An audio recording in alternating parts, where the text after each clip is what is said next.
Sure.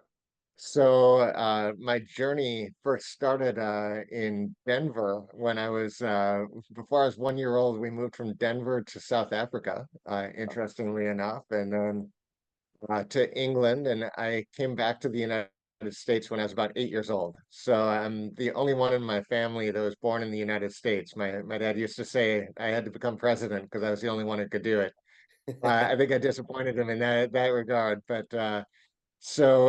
Grew up mostly in Minnesota and went to college there, a small school called Carleton College. Met my wife there, Sopwa Sokom. She's a Cambodian American. She also came to America at about 8 years old, but as a refugee. And so we met in Minnesota in college and got married pretty soon thereafter. Her family was very traditional, and so this funny story. Basically, I would go over to her house for dinner after we graduated college. She moved back in with her parents, and the only way I could see her was to go over to her house and have dinner.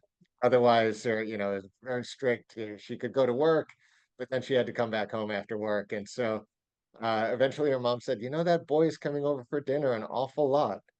What's going on here? And so we got married pretty young. I think I was 22, right around there, 23. And after we worked in Minnesota for a few years, doing consulting work, and then went to Oxford in England for graduate school. And then Sopwas, while we were kind of uprooted, Sopwas said, "Hey, why don't we move somewhere warmer?"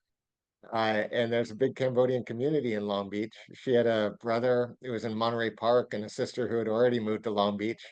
And so she said, let's just try it for a year. We'll just go check it out. And so here we are, I don't know, 24 years later. So it's been a great run.